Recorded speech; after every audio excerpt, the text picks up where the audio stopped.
안녕하세요, 최호섭입니다. 요즘에 노이즈 캔슬링 이야기가 좀 많이 나오는 것 같아요. 노이즈 캔슬링 되는 이제 무선 이어폰인 에어팟 프로가 국내에도 출시가 되죠. 그리고 뭐 현대자동차도 새로 나오는 SUV 차량 GV80에 노이즈 캔슬링 기술을 넣었다는 뉴스가 나오기도 했어요. 노이즈 캔슬링이 뭐 어제 오늘 뭐 이렇게 갑자기 나온 기술은 아닌데 요즘에 또 눈에 많이 띄고 입에도 많이 오르내리는 것 같아요.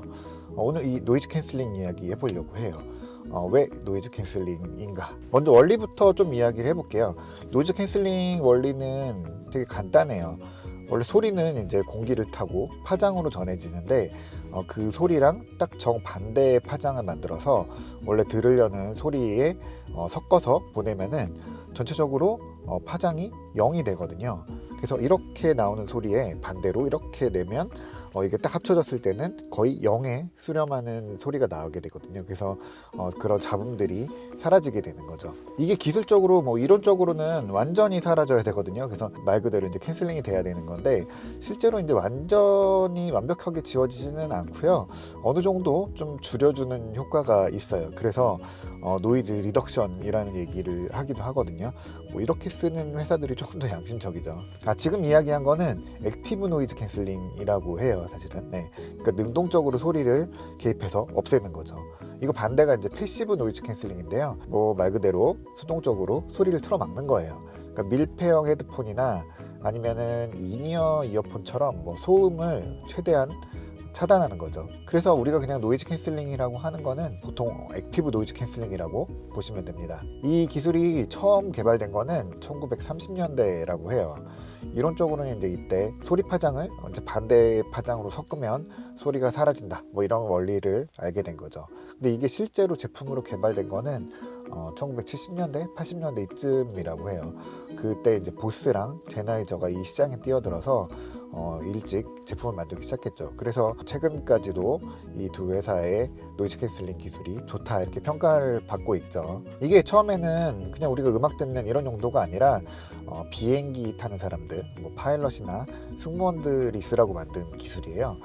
비행기가 시끄럽잖아요. 그래서 엄청난 비행기 엔진 소음 때문에 청각장애 같은 게 올 수 있어서 소음을 줄이는 용도로 쓰기 시작한 거죠. 이게 우리 가까이에 오게 된 거는 뭐 그렇게 오래되지 않았던 것 같아요. 제가 처음 썼던 노이즈 캔슬링 헤드폰이 보스의 QC25였거든요. 헤드폰인데 이게 2013년 정도에 이제 제가 그때 처음 써봤는데 이게 AAA 건전지 2개 넣고 10시간 정도 노이즈 캔슬링 해주는 그런 기기였어요. 그래서 뭐 건전지 한번 넣으면 뭐 미국 가는 비행기 안에서 뭐 충분히 쓸 수 있다 뭐 이랬던 것 같아요. 이게 일단 비행기 탈 때 진짜 끝내줬었거든요. 뭐 오래 타고 있으면 비행기 소리 익숙해지긴 하지만 그래도 계속 듣고 있으면 힘들잖아요.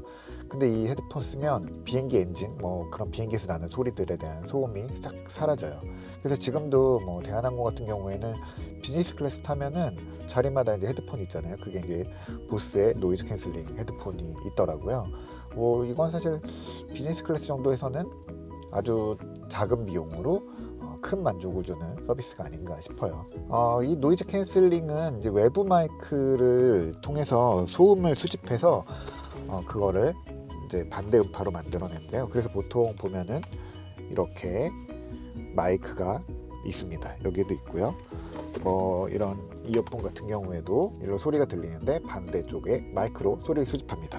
근데 이게 비행기나 뭐 버스, 뭐 기차 이런 소리처럼 좀 규칙적인 소음의 효과가 더 좋은 것 같더라고요.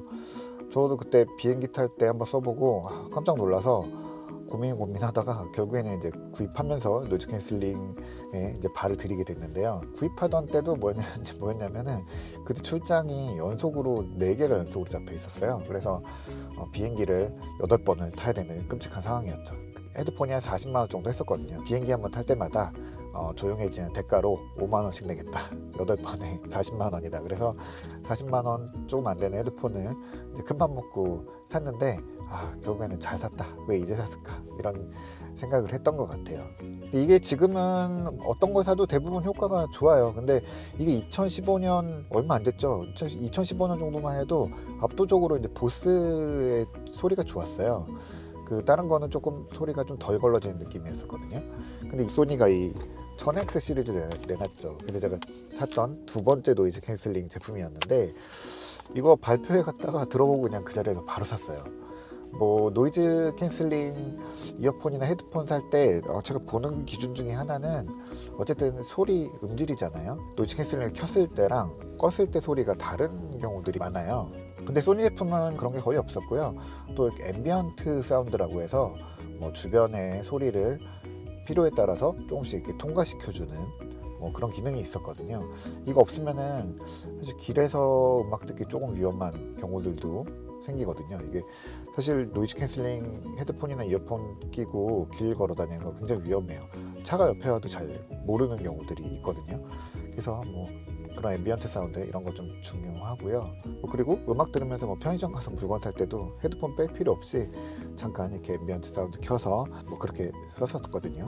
어쨌든 1000X는 대박 났고요. 뭐 저도 굉장히 만족하면서 썼고요. 1세대를 아직 쓰고 있긴 한데 뭐 저 이거 쓰고 비행기에서 자다가 밥 주는 소리 못 들어갖고 밥을 못 먹은 적도 있어요. 1000X도 이거 뭐 싸지는 않았지만 어쨌든 간에 이게 나오면서 인기를 끌고 또 그러면서 노이즈 캔슬링이라는 기술 대중화가 열린 게 아닌가라는 생각을 좀 해봅니다.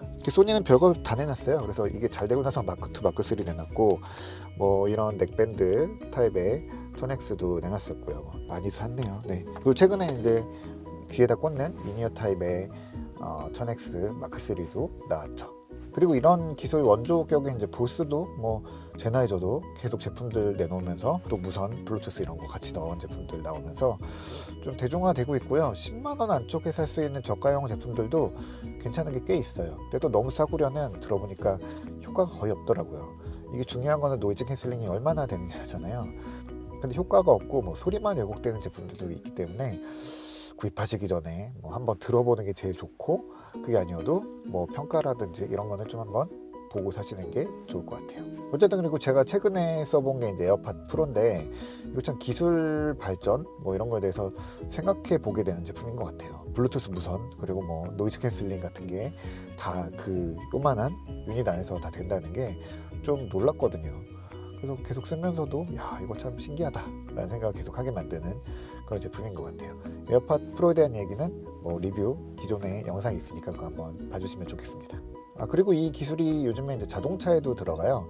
얼마 전에 이제 현대차가 GV80에 노이즈 캔슬링 넣어서 타이어랑 뭐 노면에서 올라온 소리 적극적으로 지워준다 뭐 이렇게 발표를 했어요. 현대차 자료 보면은 이게 이제 마이크로 따서 소리를 해석하는 게 아니라 가속도 센서를 달아서요. 차량 움직임 같은 거 뭐 이런 걸 읽어서 과속 방지턱을 넘거나 뭐 이렇게 진동 많은 그런 도로를 지날 때 그 진동이나 소음 이런 거를 해석해서 차량 스피커로 반대 음파를 내주는 거예요.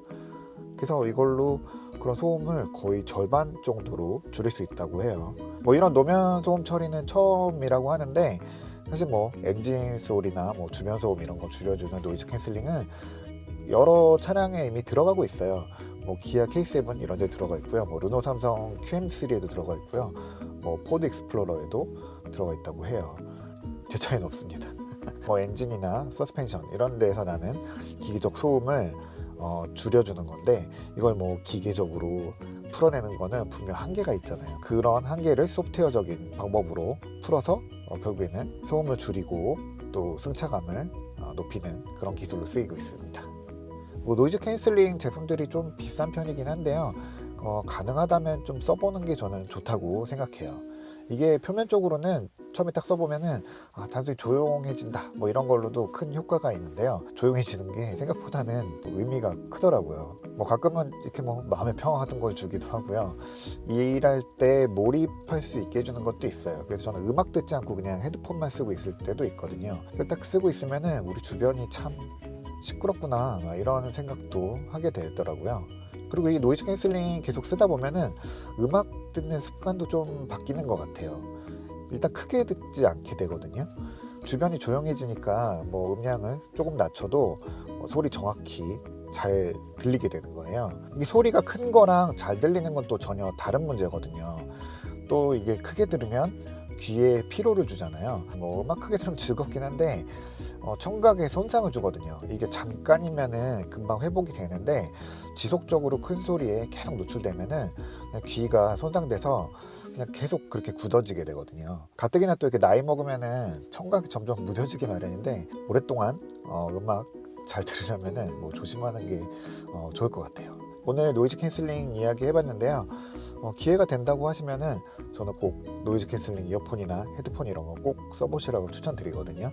분명히 기존의 음악 듣는 거 이런 거랑 좀 다른 그런 경험을 하시게 될 겁니다. 네, 오늘 이야기 여기까지 하겠습니다.